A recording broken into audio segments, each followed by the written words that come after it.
हमारे धर्मगुरु हिंदू वाले नहीं समझ सके, ना गीता ना वेद पुराणों को, अटपट उवा बाई बक्या करते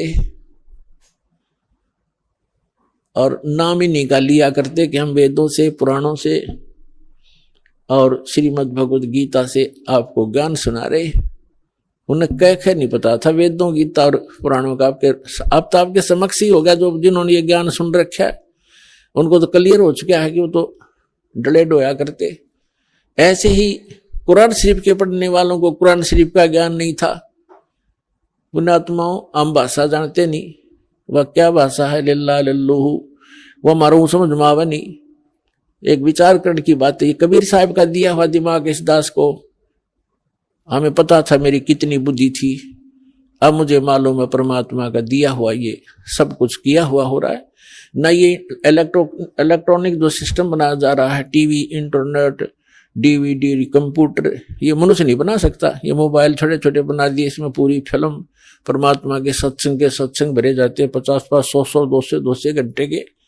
तो परमात्मा ने रजा बख्शी आपके ऊपर के मेरे बच्चे, इस काल के लोक में इन्होंने विजित रहना ही है, क्योंकि यहाँ तो कर्म प्रधान है और सतलोक में कर्म प्रधान नहीं, वहां तो मौज है आपकी, सारे सुख आपके पास उपलब्ध रहेंगे। तो इसलिए परमात्मा ने ये जीव के कल्याणार्थ ये काम किया है। जैसे परसों एक भक्त कल अपने इंटरव्यू में बता रहा था अपने अनुभव में कि हम राजस्थान से आते हैं और राजस्थान के से हमारे लगभग जब हम ट्रेन में वापस जाते हैं सत्संग सुनने के लिए, तो हिसार से जोधपुर जाती है ट्रेन, वो खाली होती है, हम सब भक्त ही उसमें प्रवेश हो जाते हैं। और उससे में देखे नजारा, कोई तो नित्यनेम कर रहा है, कोई मंत्र कर रहा है, कोई परमात्मा की चर्चा ही कर रहा है, कोई भोजन कर रहा है, भगवान का यहाँ से प्रसाद लेकर जाते हैं। तो ये जो चर्चा चलती है, वहां बैठे जो को भक्त उनमें भी आके बैठेंगे, अन्य भी सवारियां होंगी, तो वो अपने उनके ऊपर भी उसका प्रभाव पड़ेगा। इन वाणियों का पूरे वातावरण में अब प्रवेश होगा। और जो जैसे कुछ ऐसे पाप होते हैं मनुष्य के, परमात्मा की वाणी सुनने से ही अक्षीण हो जाते हैं और फिर वो चेतन होता है। जैसे एक किसी को सर्प डस जाता था तो पहले आध्यात्मिक ट्रीटमेंट होया करते थे,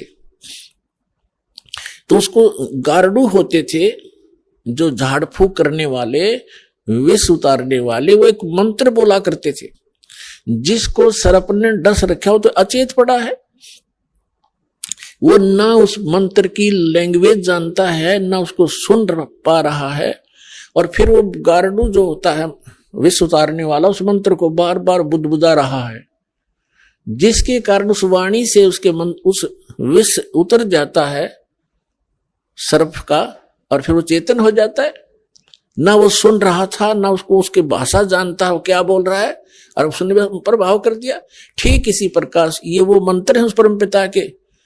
आपको काल भगवान ने डस रखा, अजगर ने, ये विष इस मंत्रों के, इस परमात्मा के वचन के इसके अतिरिक्त कोई उतार नहीं सकता। तो ये वाणी जो परमात्मा की है, ये उस काल के विष को उतारने के लिए है। आप अचेत पड़े हो इस गंदे लोक में, न ये रहने का स्थान है। 1 मिनट में ना जाने के बिजली गिर जाए, हर एक टूक के लिए सारा दिन धक्के खाते, अंडे सो झूठ बोले, मिलावट करें, पता नहीं के जुल्म ढा लेते हैं और पाप फिर भोगने पड़ते, कुत्ते बड़ के सिर में कीड़े पड़ते हैं हमारे।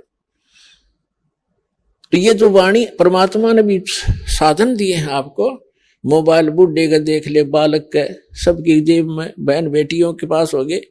और इसमें पहले तो बकवाद भरा करते थे, फिल्म देखा करते, अटपट रखा करते, अरे परमात्मा की वाणी चलती है इसके अंदर।